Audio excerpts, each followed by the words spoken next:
قرآن مجید جیسا کہ آپ جانتے ہیں پروردگار کی کلام ہے اور اس کے اندر محض حق اور صداقت ہے۔ اس میں دنیا کی گزشتہ اور آئندہ کی خبروں کو بیان کیا گیا اور کوئی بھی ایسی حقیقت نہیں کہ جو قرآن مجید میں بیان نہ ہو۔ البتہ یہ بات اپنی جگہ واضح ہے کہ بہت سارے حقائق ان آیات الہی کی گہرائیوں میں پوشیدہ ہیں اور صرف وہی ہستیاں ان حقائق تک پہنچ سکتی ہیں جو قرآن کے معانی کو گہرائی تک سمجھتی ہیں، اور اللہ نے انہیں قرآن کا مفسر بنا کر بھیجا، یعنی محمد و آل محمد صلوات اللہ علیہم اجمعین۔ وہ ہستی جس نے دنیا کے آخر میں پوری زمین پہ الہی حکومت برپا کرنی ہے اور دنیا کو عدل و انصاف سے بھرنا ہے، کیسے ہو سکتا ہے کہ قرآن مجید میں ان کا ذکر مبارک نہ ہو؟ مفسرین قرآن اور ماہرین مہدویت یہ کہتے ہیں کہ قرآن مجید کے اندر 300 کے قریب آیات ہیں کہ جن کے اندر امام مہدی علیہ السلام، ان کی حکومت، ان کے انصار، مولا کی غیبت اور عصر ظہور کے بارے میں بہت کچھ ذکر ہوا ہے۔ ہم یہاں بعنوان مثال چند آیات آپ کی خدمت میں پیش کرتے ہیں۔ سب سے پہلے سورہ انبیاء کی آیت نمبر 105 آپ کی خدمت میں پیش ہوتی ہے۔ اللہ تعالیٰ فرما رہا ہے وَلَقَدْ كَتَبْنَا فِي الزُّبُورِ مِن بَعْدِ الذِّكْرِ أَنَّ الْأَرْضَ يَرِثُهَا عِبَادِيَ الصَّالِحُونَ، یعنی ہم نے ذکر مطلب تورات میں زبور کے بعد لکھ دیا ہے کہ ہماری زمین کے وارث ہمارے نیک بندے ہی ہوں گے۔ اب یہاں آپ توجہ فرمائیں کہ اللہ تعالیٰ نے کچھ صالحین کا جو زمین کے وارث ہیں انہیں پہلے تورات میں ذکر کیا اور پھر زبور میں اور اب قرآن مجید میں ذکر کر رہا ہے۔ یہ کون ہیں صالحین جنہوں نے زمین کا وارث بننا ہے؟ وارث یعنی مالک، جو وراثت کا مالک ہوتا ہے۔ کون ہے جو زمین کے مالک بنیں گے؟ اس حوالے سے امام باقر علیہ السلام فرماتے ہیں زمین کو وراثت میں حاصل کرنے کی صلاحیت رکھنے والے یہ نیک اور صالح بندے امام مہدی اور ان کے اصحاب اور مددگار ہیں۔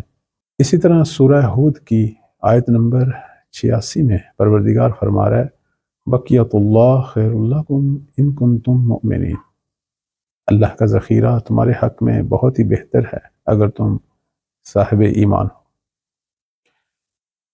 بقیت اللہ یعنی ذخیرہ الہی، باقی ماندہ۔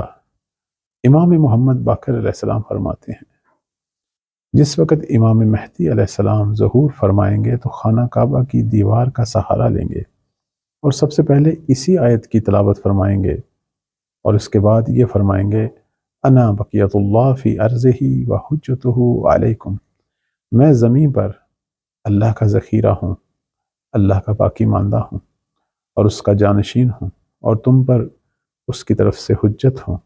اور اس کے بعد جو شخص بھی امام زمان اجل اللہ فرج الشریف کو سلام کرے گا تو اس طرح کہے گا السلام علیکہ یا بقیت اللہ فی ارضہ، اے اللہ کے باقی ماندہ، اے اللہ کی آخری باقی ماندہ حجت، اے ذخیرہ الہی، آپ پر سلام ہو۔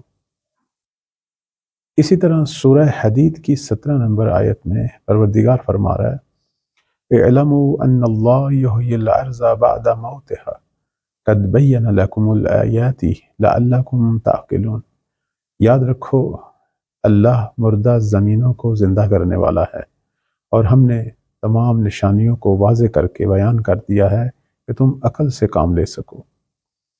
اب یہاں زمین کے مردہ ہونے کے بعد دوبارہ زندہ ہونے کا ذکر ہے، اس سے کیا مراد ہے؟ آیا زمین مر جائے گی پھر زندہ ہوگی؟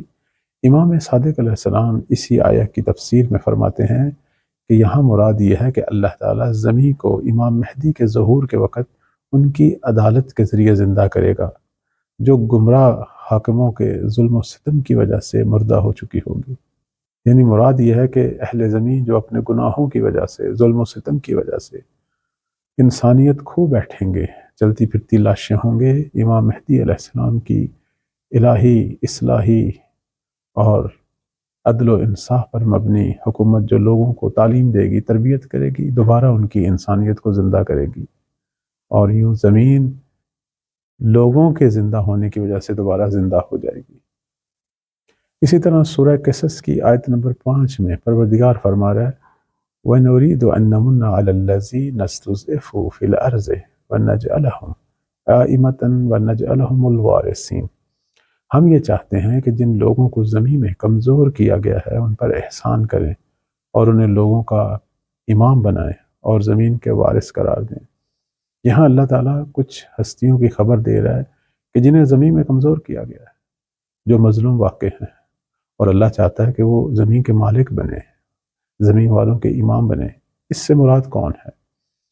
امام علی علیہ السلام فرماتے ہیں کہ مستضعفین سے مراد آل نبی ہے، کہ اللہ تعالیٰ ان تمام زحمتوں اور پریشانیوں کے بعد اس خاندان کے مہدی کو مبعوث کرے گا اور اس کو اقتدار اور عظمت کی بلندیوں پر پہنچائے گا اور ان کے دشمنوں کو سخت ذلت اور رسوائی سے دوچار کرے گا۔ یعنی یہاں مراد آل محمد کی حکومت ہے جو امام مہدی کے ذریعے برپا ہوگی اور تا قیامت یہ حکومت باقی رہے گی۔